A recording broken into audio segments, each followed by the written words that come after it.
We've seen a 60% jump in manufacturing since the early 1990s. So our economy's better off, families are better off, businesses are better off, and yet we have politicians on the populist right and the socialist left trying to tell us not to believe our eyes, not to believe the numbers, that we need a transformation of the economy. It won't end well.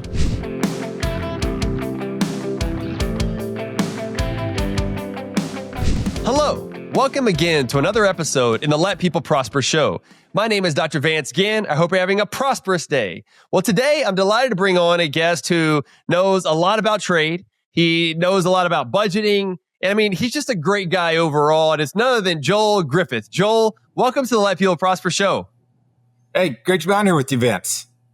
Yeah, it's really a pleasure to have you on. I'm looking forward to our discussion today on a lot of different issues. There's so much going on. Well, there's a lot of ways we could take this. But before we get into all that, let me go ahead and read the bio for the audience, and then we'll jump right into it. So Joel Griffith earned his Juris Doctorate at the Chapman University Dale E. Fowler School of Law with a dual emphasis in alternative dispute resolution and federal income taxation. He is currently a member of the State Bar of California. Actually, I don't know if that's current anymore, but we can talk about that in a minute. And at Chapman, he was a charter board member and a treasurer of the Investment Law Society, served as a charter member and vice president of the Chapman chapter of the California Republican Lawyers Association, and competed on both the mock trial and mediation teams. Following law school, Joe managed an equities trading account utilizing market-neutral strategies as Avatar Securities LLC. As an attorney, he worked with Heidemann, Noodleman, Kalick, PC in Washington, D.C. Hopefully I didn't mess up that pronunciation too much. International litigation and corporate development opportunities. During the 2012 presidential primary season, Joel worked for a campaign as Michigan State Field Director, Ohio State Operations Director, and Washington Parliamentarian Assistant Delegate Strategist, if I can say it. Come on. You got so much stuff going on, Joel. And he was a research assistant for a former member of the Wall Street Journal. He worked at ALEC, the American Legislative Exchange Council, which is where we met way back in the day. And then he worked at Heritage Foundation for about 7 years on a number of different policy issues. And then recently he is now a senior fellow with Advancing American Freedom. And that's worked with former Vice President Mike Pence and his great group that he has there. So you've got a lot of stuff going on, Joel, and there's been a few things on your mind lately, which I'm looking forward to talking about. But before we get into all of that, let me go ask you the first question I do all the guests. What motivates you to do what you do every day? That's a great question. It's what motivates me today is largely what has motivated me for the past 12 years. And that's just a real love for this nation. And more importantly, the ideas that our nation was founded upon. It's a big part of why I went to law school. It's just learning more about those core essentials in our Bill of Rights, the freedom of conscience, the right to private property, of course, the freedom of speech. But economic liberty is such an essential part of this. And we're seeing that, of course, today. But that's really what fires me up is just the being able to acknowledge the treasure that we have here as free men and free women, and the opportunity to fight to defend those values every day and somehow earn a living at it. If bills weren't an issue, I think I would do this for free. That's how much I love it. There's some nights I don't sleep much, especially during periods like this past week. But it's just really an intense love for freedom, including our economic liberty. Yeah, man, I love it. I love it. Yeah, and we're recording this for the audience on April 7th. So if anything happens in the next few days before this goes out, I want to let y'all know when we recorded this. But it's already been a heck of a week. That's for sure. Joel, you've had a lot of experiences with different things, an investment fund and being a lawyer, and you are a lawyer now, but in practice. And you've worked with ALEC on state-based policies. You worked at Heritage on federal and some state stuff and everything else. And now you're advancing American future, or freedom, I should say. You've learned a lot during that period. What are some of the lessons that you think that you've learned? Maybe, kind of like the challenges and successes that you've had. But what's really, got you to where you're at today? I think part of it, if I look back in my work with state legislators now on the national level, so when we're talking about economic issues in particular, whether it's tax policy or the best ways to fuel growth, sometimes the numbers and the data just aren't enough. This happened on the state side quite a bit. We know what types of tax policy are most harmful, which are most helpful. We have all of the data, and we can point to these examples between different states, for instance. And I've done a lot of work on pension reform, and we know the best ways to fund the retirement for government workers and how to do it in a way that doesn't that harms taxpayers minimally. And despite all of that, there's so much errant activity happening both on the state and federal level. So I think one of the largest takeaways for me is the necessity of being able to deliver this information in a compact manner that can actually convince the policymakers to do the right thing. And another takeaway from this, I saw this a lot on the state level early on, is that we have so many stories of different localities, different states that have done the wrong thing and they've gone belly up, or they've had to dramatically increase property taxes, for instance, on homeowners. We have all of these case studies, but just because these case studies are widely available and because we're immersed in them it often does not translate into the policymakers actually having that information. And we're seeing that play out now today with what's going on with the trade wars. Yeah. A lot of what we're seeing transpire today in terms of policy, we've seen tried before over the last 100 years. And even in the centuries before that, we have the answers, we have the data. And yet the new generation, including the new generation of policymakers, they're often not apprised of that. Yeah. Yeah. Repeating the same mistakes and expecting a different result. Insanity. Joel, and how did you get this worldview? I'm more of a classical liberal. Mine started kind of reading Milton Friedman. I remember I was in intermediate macroeconomics at Texas Tech University, and my professor at the time, Dr. Gilbert, who went on to be my mentor and help me with my PhD and other things, he handed me Capitalism and Freedom, because we used to talk after every class and I would ask all these questions. And he was like, you should read this book. And I read it and I was like, oh man, this makes so much sense. Because you know me, I was a drummer in a rock band and I had all this stuff, there's stuff going on where I didn't really get a lot into politics. I wanted to get into policy and help people, to let people prosper. I think that's what I believe that's what my calling is. And that really set me on my way to kind of go down that route. But what's your story with how you built your worldview? For me, it goes, I would say, all the way back to childhood, early childhood. Okay. My dad would often have Rush Limbaugh on. Yeah. And I picked up on that at an early age, along with watching C-SPAN. I just had this love of the minutia of the law, both with games in general and also even throughout high school with the law in general. But my love of politics really was formed during those early years of watching Rush. But I had a side passion. And the side passion was investing in the stock market back then in mutual funds. I mowed yards from the age of 12 or 13. So I had, even back then, hundreds of dollars a week coming in. I didn't even have a car. I was 13 or 14. And my grandfather was heavily invested, as a lot of retirees are in Florida, was heavily invested in the stock market. He'd come over, and I remember watching the ticker symbols come across that screen, and we'd have these discussions. And thanks to him, long before I was driving, I opened up a custodial account in several mutual funds. And from that point on, I had a vested interest in the economy. I remember watching, he's long since passed, sadly. I remember watching the Louis Rukeyser Week in Review about the markets on PBS. So I remember doing that, reading the newspaper every chance I got, listening to Rush. But then it really took off on the economic side in my undergrad years. I was doing a generic business management, accounting, double type major. But I had a professor, Dr. Grusendorf, who had his own handmade syllabi for macroeconomics and microeconomics. And I look back and I realized he must have been, it was so long ago and I didn't know the terminology back then, but I get the sense he was Austrian school with some Chicago school sympathies. But he had this chart, he had a book of charts, and I was engrossed in that.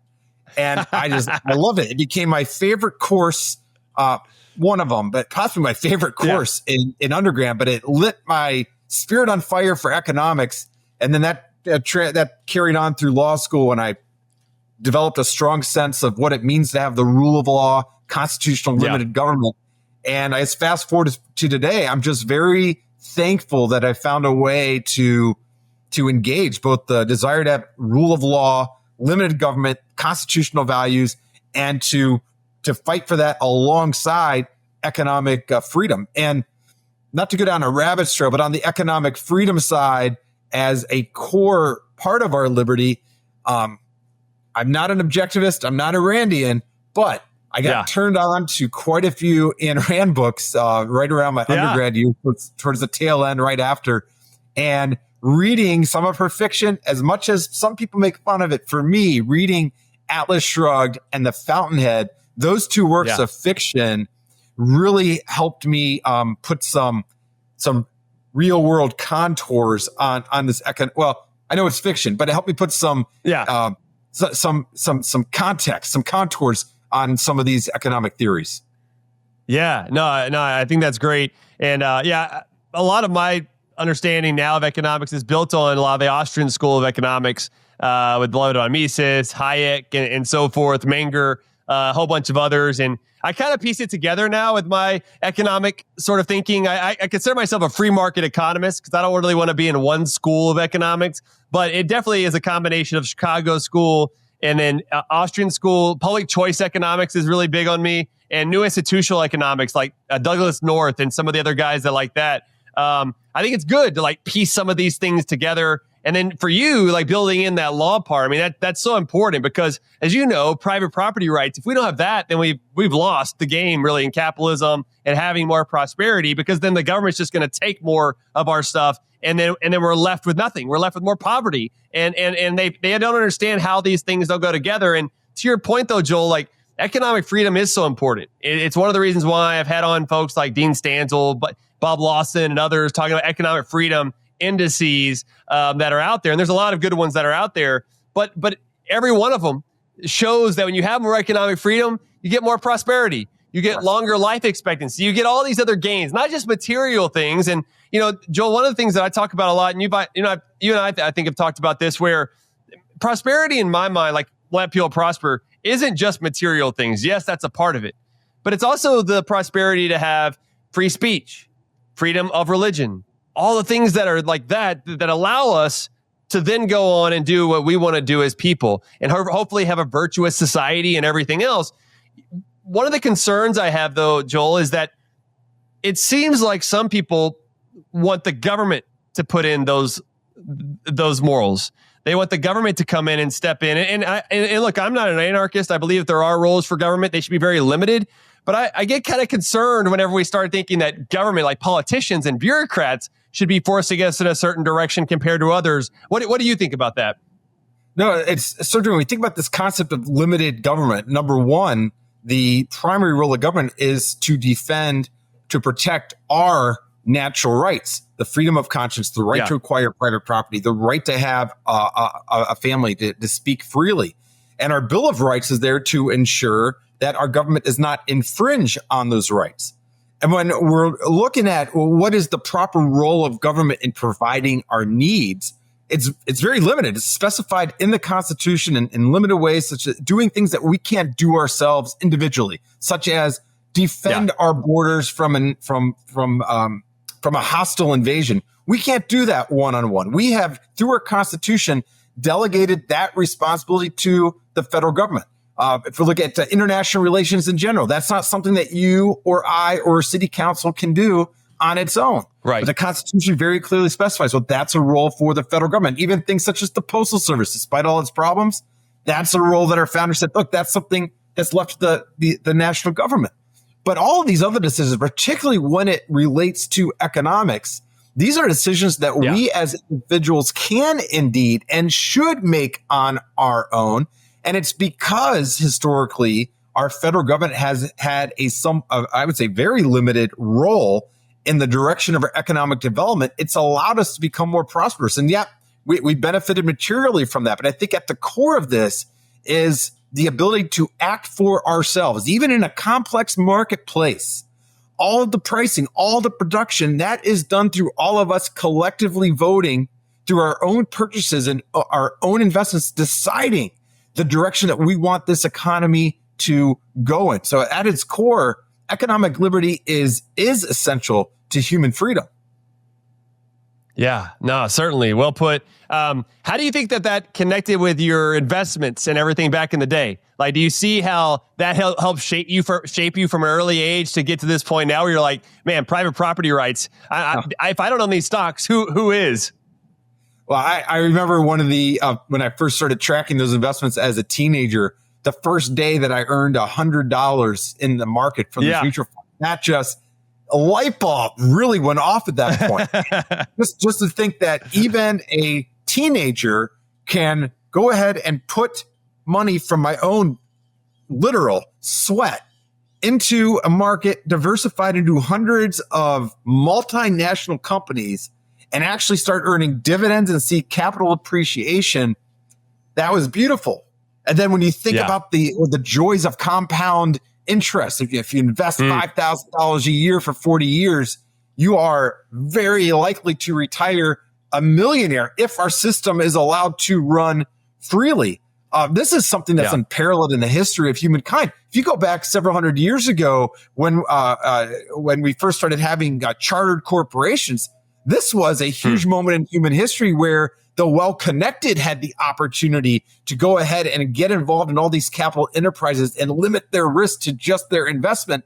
And now it's available to all of us. And more than half of Americans, many of them middle-class Americans, now have invested the fruits of their labor in the capital markets, allowing them to benefit well into their retirement years and to pass along those benefits to their offspring.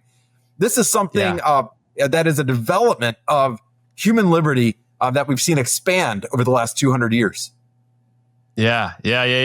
Oh man, that's great. I think when you look at those situations, and it's interesting too, because some people say, well, it's just those big businesses.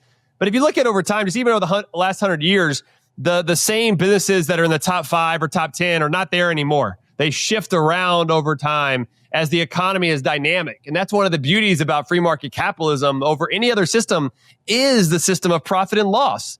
And too often when the government starts putting their thumbs on the scale, they remove this profit and loss and become more like government where they don't have to worry about price signals and everything else. And speaking of that, right now we're in a situation, Joel, as you're well aware of, and you're on CNBC and Fox Business and all the places.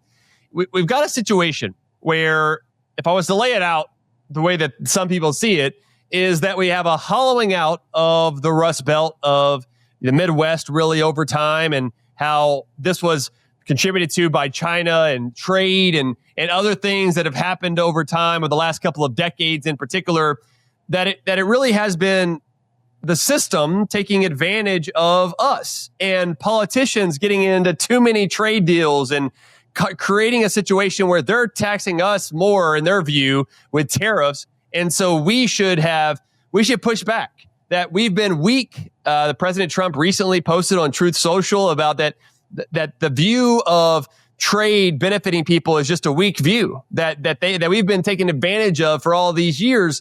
And we're getting some interesting bedfellows coming together. You've had Senator Bernie Sanders talking about the problems with that we need more tariffs and other trade, and sometimes he's even said it the other way around. And it's just been interesting to see. You've had Heritage Foundation, where you used to be, coming out for the tariffs in some senses. Yet, with all these things that we just talked about, we've had the stock market over the last week or so lose about $11 trillion in net wealth or net income, or net wealth, I guess you should say. It's taken a huge hit on the economy. And some would say, even Trump has said this, that it's going to be a short-term cost for longer-term gains. I think the idea, there's a lot of goals that they throw out there, but some are to reduce the trade deficit. Some are to say, get trade barriers down to zero. In the first Trump administration, there was a pretty explicit goal of getting to zero. Like, I remember when we were writing some of the budgets and everything for President Trump, it was like, let's get it down to zero. And then that kind of went away. And I would argue it didn't really work. But with all these assumptions and everything else that's going on, Joel, I'm trying to set the stage for you to kind of give your case on this. Where do you see it? Where do you like to start? That's a tough but good question. As you mentioned, there's so much economic mythology that is being peddled right now. And it's mythology that historically has actually been shared by those on the left, the burning wing of the Republican part of the Democrat Party in particular. Democrat. In a way, there's a developing burning wing of the Republican Party. What I mean by that is you see a number of those supposedly on the right, even some within some historically center-right think tanks that are peddling the same economic narrative that the left has parroted for years. The left has used that narrative to argue for dismantling of the capitalist state. Now the populist right is using those same myths to argue for a dismantling of our global trade situation. So, for instance, I know you mentioned the plight of the middle class, and certainly there are pockets within this country where there has been a level of economic deprivation. I'm from Dayton, Ohio, where we saw about 15 years ago the shuttering of some of the GM plants in Moraine, right outside where my parents live. And of course, across Detroit, you did have quite a few factory shutters. Some neighborhoods have been demolished. But if you look at the country overall, we have actually seen a great increase in the level of prosperity for typical middle-class families. And the numbers are very clear on this. From reputable sources, the numbers are very clear that if you're a middle-class family today, your family is earning around $30,000 more per year than a person right in the middle would have earned 40 years ago. And it is true that the middle class as a percentage of the population is shrinking, going by 1980 numbers. But it's shrinking because so many of those who were middle class no longer qualify as middle class. They actually are in the upper middle class. And meanwhile, the proportion of those that are in that lower income quadrant has actually shrunk over the past 40 years. So the numbers are very clear. I think the problem is twofold. Number one, I'm in my 40s now. I have some recollection of what it was like as a 3 and 4 year old, and I had a mattress on my parents' floor. My dad was working 3 jobs, was trying to get by. I look back and I think, wow, we actually were, I guess, qualified as poor in a 2-bedroom apartment with 2 children, me sleeping on the floor and us driving a 15-year-old car with dad working 3 jobs. I have some recollection of that, and I can understand that, wow, my family certainly is doing better today, but is that because the business took off, or is that because overall people are better off? And that's why we really do have to look at those numbers. And when you have politicians, whether it's left wing or right wing in the media, peddling this narrative that the middle class today is less well off than they were before, the jobs aren't as abundant, they're not paying as well, people are working more. You and I don't have a memory of what it was like 45 years ago because we weren't on the planet yet. Right. So that's where the numbers are so important. And we can look at the raw numbers in terms of what the income per family was, or look at so much the data that the Census Bureau does every 10 years, asking what kind of appliances you have, how many hours you're working. All those metrics have been going in the right direction for decades. We're working fewer hours, but we are earning more. The standard of living, undeniably for most, has increased. And when you look at those pockets of the country in which you have seen economic decline, that almost across the board has not been because of international trade. It's because of a lot of state level regulations, number one, such as forced unionization that decimated some of these towns. Other parts of the country that moved in a different policy direction, the economy is booming, and not just the service, not just the tech sector, even the manufacturing sector in large parts of the country is booming because the policies have been different. Same goes true on the policy related to energy, specifically in relation to manufacturing. We know that industrial electricity costs in some parts of the country have gone up exponentially. That's not because of a lack of abundance. It's because we've had controls put on place about how that sector develops. So I think it's necessary to dispel that notion, number one, that the middle class is not as well off. And also, the free trade. We continue to hear the Trump administration, even some think tanks claim that we turned a corner in a very bad way in 1994. That's when we entered free trade, of course, with Canada and Mexico. NAFTA. But family income's gone up $25,000 a year since then. We've seen our manufacturing sector actually producing. We've seen a 60% jump in manufacturing since the early 1990s. So our economy's better off, families are better off, businesses are better off, and yet we have politicians on the populist right and the socialist left trying to tell us not to believe our eyes, not to believe the numbers, that we need a transformation of the economy. It won't end well. No, exactly right. And I think too, and those are all great points, Joel. Thank you for laying that out there. I think the other thing is if it was China in trade, China joined the WTO in 2001, right? And so you had this situation. But if you look at economic output, GDP, real GDP, and you look for manufacturing, we're reaching record highs. Yeah. The problem is or a problem that some consider is that employment in manufacturing has been going down.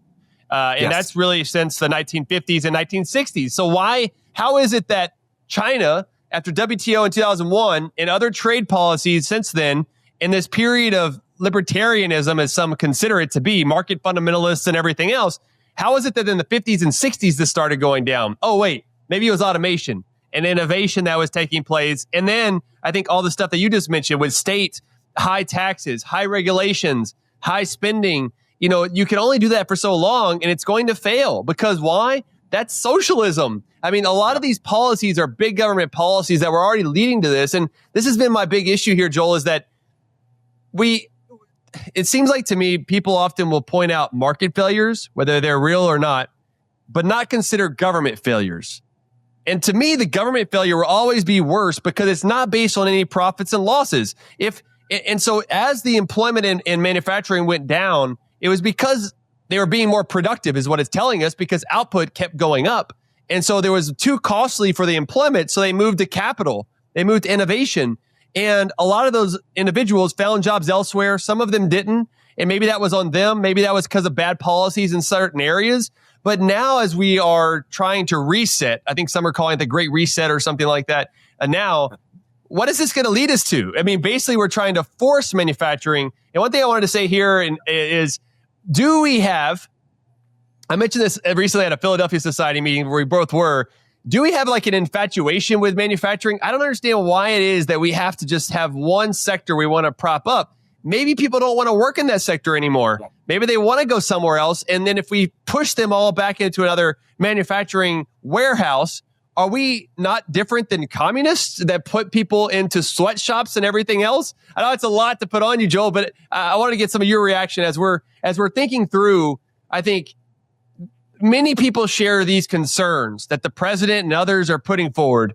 And I want to make sure that we're doing the best job that we can, right, to make our case, Yeah, no, it's so true. As you pointed out, our manufacturing output has increased dramatically over the past 30 years since 1994.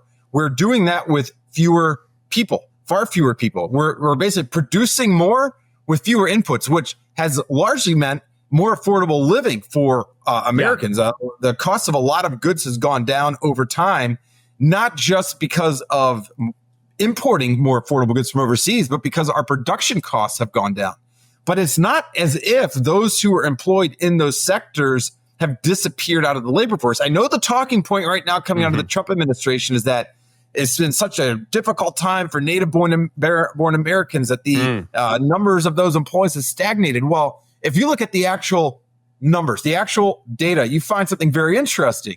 The percentage of native-born Americans in their prime working age years, in their 20s or 30s or 40s, early 50s, we're actually at all-time levels, percentage-wise, of those employed. So got to ask ourselves, we lost these manufacturing jobs. We're producing more, doing it with fewer workers, but yet we've got an all-time record high level of native-born Americans in prime working age actually working. Where did they go? Well, the answer is the free markets has allowed other sectors to thrive, and a number of other sectors that weren't even in existence 40 years ago, those sectors are now booming.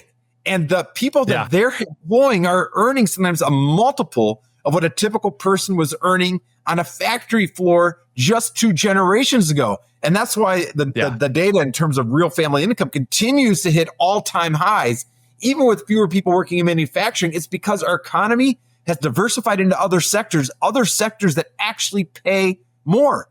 And to that point, the trade deficit that keeps getting pilloried, the trade deficit has actually helped with us, because all the surplus cash that goes overseas and we buy those products, when they don't buy our products in return, the money doesn't sit overseas.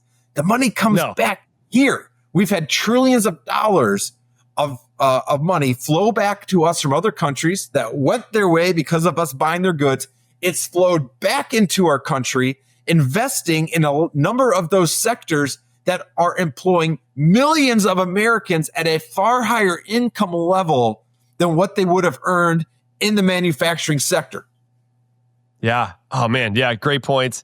Yeah. Excellent. Excellent. I think, because in economic terms, nerd talk for just a second, we have the current account trade deficit, which is goods and services. We run a deficit, globally or with other countries overall of goods that we import more than we export because we're also richer than pretty much almost every country. So we're going to buy more than what we can consume, and you can buy it cheaper other places. Wow. I was just watching Milton Friedman, which everybody, I'm going to put some of the notes on this or in the show notes, some of the links, but you should go back and watch Milton Friedman's speeches back in the day, man. They were awesome whenever he would go to these universities and just spit fire at these folks and basically saying, look, people get upset because China, or at the time it was Japan, was dumping certain steel and aluminum is the big talk right now. They're dumping all this stuff, making it too cheap.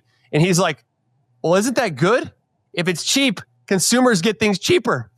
Producers get intermediate goods cheaper. So it makes us better off, to your point, on families being better off because it's cheaper to do so. And why wouldn't we want that? If you restrict it, you're actually making it worse for everyone because we don't have the same amount of supply and we've got to pay higher prices for this crap. It's come on, man. Can't we start piecing some of these together? And the other side of this, though, is I should mention, though, that services, we actually have a trade surplus, meaning our services amount we're exporting more than we're importing. So there's something there. But that trade account, the capital account or the current account deficit, it's equal to our capital account of foreign flows of income that you were talking about, which goes into financial stocks, goes into real estate. Some people don't like that as much, but it goes into a lot of financial investments. But it also pays down our debt, meaning that they have some of our debt that keeps interest rates lower than otherwise. If we just dumped it just in our markets, we would have to pay, either we'd have to buy more of it, which maybe we would, but it would probably come at a much higher interest rate. So we've also been helped for families having lower interest rates than we otherwise would because of this. Now, with all that said, though, Joel, our main way to combat this isn't tariffs and trade barriers. It's getting control of our deficits and debt, right? Well, wouldn't that help on the budget side? Couldn't that also help us? Well, yeah, great point on the debt, because I think a lot of us are fixated on the interest that we're paying on the debt, and that is important. It's adding up now at $1 trillion a year. It's about $9,000 per family of four. That's important, but I think even more important when it comes to the debt is that every dollar that the federal government is borrowing throughout the year, they're competing with businesses and families for those limited dollars. If the federal government spent less, specifically if they borrowed less, that means that capital would still exist, but instead of flowing to the government to fund existing operations, whether it's welfare, military, all the expenditures government spends money on, those dollars would now be flowing into the private sector, largely to allow businesses to grow. So I think the interest on the debt, hugely important. I think far more important is the fact that so many dollars are being siphoned off and just consumed rather than brought over and invested into businesses.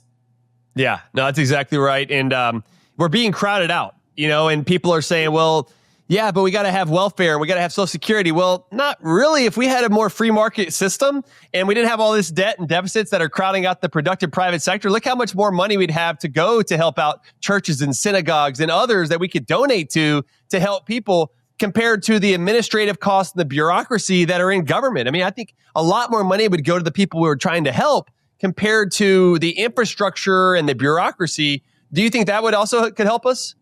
Oh, it would be huge. And let's look back. If you look at the tax cuts that were passed in 2017, one of the biggest growth drivers of that was the fact that we gave a one-time tax break to those that had money overseas, that earned overseas, give them a one-time break to bring those earnings back to the United States. And that flowed into investments here. And we saw a period of elevated growth as a result. Well, imagine that instead of that just being a one-time deal, courtesy of a very beneficial tax cut, and I fully approve of that tax cut, imagine if instead of that just happening once every decade, once every generation, imagine if each and every year that $1 trillion that wasn't being spent on the interest, imagine if that instead were actually money that were being invested here in the United States. Instead of having a 2% growth rate, you get possibly a 3% growth rate, which doesn't sound like a lot on its face, but compounded over time, over a generation, you would have families that would be earning around $30,000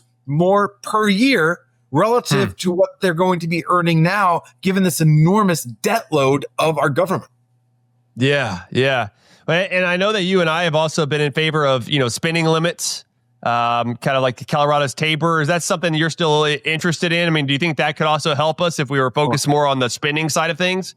Like spending limits are almost more important than just having a balanced budget amendment, and perhaps it's more practical. I agree. You referenced Colorado, which roughly for years, the Colorado law, correct me if I'm wrong, Vance, as you're more an expert on the Colorado law, but I love the concept of limiting the growth in spending overall to the population growth plus inflation. And what that means is over time, the tax burden shrinks because in a free market economy, our economy grows per person in real terms. And so if you're limiting spending growth to inflation plus population over time, the tax burden actually declines. Instead of what we've seen, even in states which are managed far more responsibly than the federal government, but even in states, you tend to have the government spending increasing at the rate of economic growth. The tax rates generally, until recently, wouldn't come down.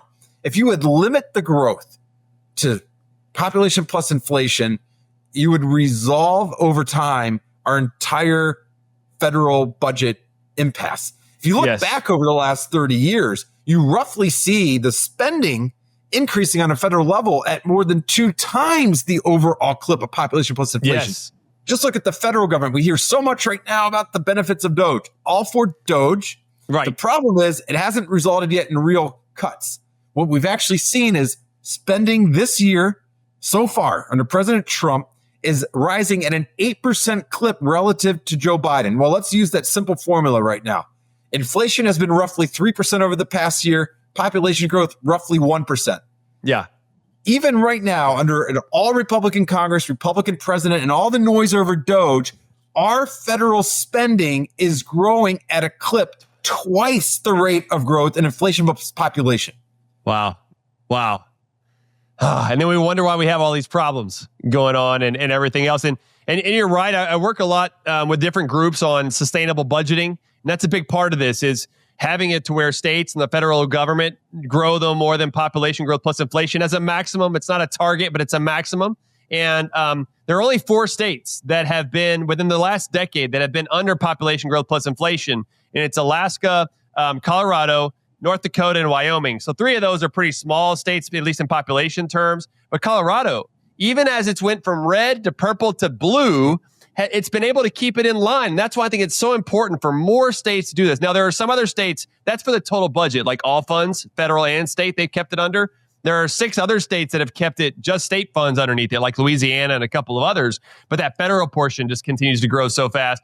And that's another area that I think the state should really look at is to say, how dependent am I on the federal funds, which of course are from taxpayers, no matter which pocket it's coming out of. Government has no money and everything else, but that's something we really got to look at. But before we start wrapping this up though, Joel, it's been a great conversation. Thank you for doing this. What do you think is going to happen?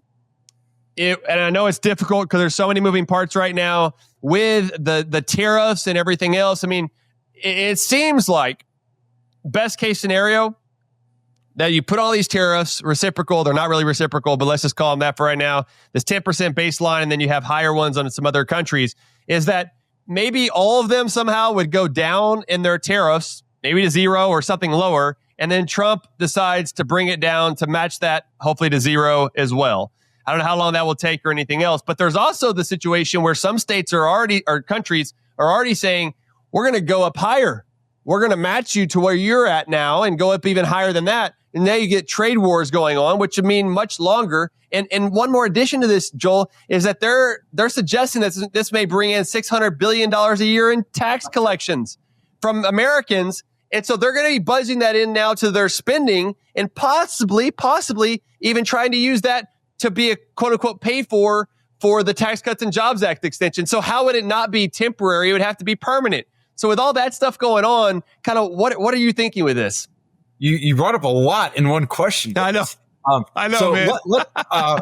Well, I am not a political strategist. I am wrong often on my predictions of political outcomes, but can tell you what my conjecture would be here. Okay. We know that with these types of tariff levels, which are the highest now since the 1800s, truly high levels. Yeah, higher than Smoot-Hawley during the 1930 and stuff. Yep. If these tariffs were actually left in effect, this would wreak utter havoc on the economy. We've already seen many companies decline in value by 30%. And we know that if these tariffs are left as threatened, this is going to add around $3,000 per year to the living costs for typical families. Now, that estimate that I'm giving is I think a legitimate estimate based on a few resources like Goldman Sachs and also Tax Foundation, just rough estimates. You mentioned Navarro's estimate. He estimates that this is going to bring in $600 billion a year in revenue. Well, if he were true, if that were correct, that would be around an $8,000 per year living cost increase. Now, I happen to think Navarro was very wrong on that estimate because, when you ratchet up these tariffs, prices become so unaffordable that consumers try to find a substitute or they simply don't spend. We're not going to continue importing a lot of these items if it's going to cost us 60% more. So his numbers, as was his formula on imposing these tariffs, is very, very flawed. But going by reputable sources, this is still a very steep tax hike. Now, if these are kept into effect, it's not just going to be the cost of living that's going to be dramatically increased. It's going to wreak havoc on a lot of the interplay between businesses. Most of the larger companies do rely on supply chains internationally. The costs are going to be more important than just the cost of families. It's going to wreak havoc on the market value of these companies because some of these companies just won't be able to earn a profit any longer and they're going to go under. It's part of the fear that you see right now in the stock market is that what if President Trump were to keep these tariffs intact? The market is trying to figure out, well, what are the levels going to be? Because the stock prices reflect investor expectations. When you see the market collapse by 20 to 30%, that's investors saying, wow, we're starting to think that earnings are going to be going down possibly 20, 30% or more. The market's trying to price that in. Now, I think that this pain at these tariffs left intact is going to be so severe that the president is going to have to try to find a way to roll these back. He's going to capitulate. And this is where it becomes very, very important, quite interesting. The president is going to want to declare victory. But here's the deal. The victory is not going to be the victory as he's predefined.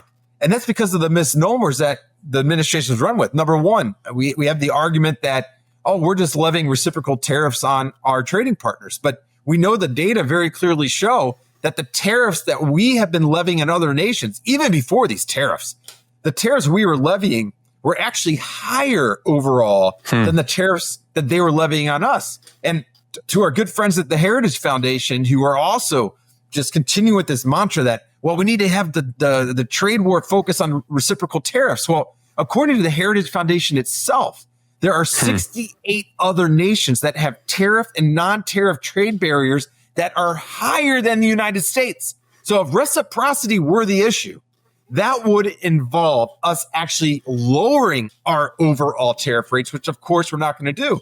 But Peter Navarro, to his credit, has been very honest on this. The trade advisor for Trump, he just said this week on April 7th, he discounted the very notion of eliminating tariffs as the main objective. He wants trade parity. He wants an elimination of the trade deficit.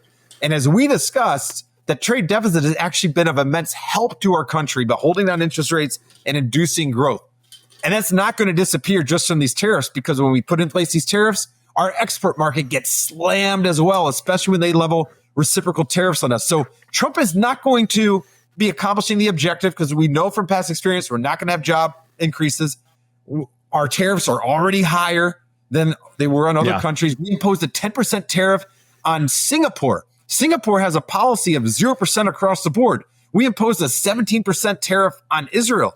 Israel has a tariff that was equal to around 0.1% of their American imports. So it's just simple economic malarkey that we had tariffs that were lower than our trading partners. So he's not going to get the win on his terms. He's going to have to find a way to say he got the win. That's what I think will happen, because this economic pain is going to be so much for families to bear. And if I'm wrong and he doesn't capitulate, then this could be, if that were to happen, this could be the worst economic turmoil that we've seen in our lifetimes. Yeah. It's unfortunate, Joel, and I think you have a lot of great wisdom there that hopefully many of them are listening to in the administration now and others that are out there that can have some influence on this, because I agree with you. I think this is going to be an economic catastrophe. We're seeing the underlying underpinnings of the other part of this is I think we were already a weak economy. Some say we was really strong, but I think that we were a fragile economy under the Biden administration from the fiscal policy and the monetary policy side, just propping things up for so long. And now we're starting to see it unwind quick, but through brute force of these bad tariffs. We're raising taxes on Americans to somehow reach a golden age or put America first. I don't understand how raising taxes on Americans is putting America first. It's actually putting them last. And to your point, there are so many other places that have high tariffs that are on our exports, which of course hurts their people. It's not hurting us. We really have to keep making this point, because I don't think people will quite understand that tariffs are not on other countries, no matter what the president and others in the administration say. They're always on you, the people here in America, when you import something from another country. And so there's a lot of rhetoric that goes on. There's a lot more we could talk about, Joel. But I appreciate you being on the program and everything that you're doing for free markets and to letting people prosper. God bless you and your family. And where are some of the best places that people could find you? And any other last words you'd like to say with us today? Yeah, Advancing American Freedom has a lot of my most recent commentary, along with X, of course, a lot on there. And I just wanted to wrap in the last 30 seconds to remember that this discussion and many discussions like this are so important. And the way our Constitution is set up, this would be occurring through the legislative process, because Congress has the exclusive power to levy tariffs and taxes.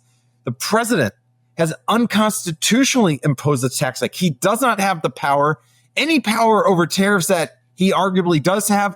The Congress unconstitutionally delegated to the president. So this is unconstitutional, unlawfully imposed. And if we would abide by our constitutional system, that would allow these conversations to take place, not just between us and your listeners, but this would be taking place in Congress at hearings where other voices could be heard to help Congress craft the best policy. And unfortunately, this president is trying to rule by pen in an unconstitutional manner, and now we're all bearing the consequences. Yep, I agree with you, man. Well, with that, we're going to let that be the last word. Thank you so much for you're doing, Joel, and I look forward to talking to you soon. Thank you, Vance. All right. Well, for the audience, thank you all for joining us today. Please share this with your friends and family and everyone else around. They too need to learn about trade, economic freedom, and so much more that we talked about today. Be sure to go and check out more of my information at vanceginn.com. You can find the show notes and links to Joel's work on my show notes at vanceginn.substack.com. And until next time, God bless you and let people prosper.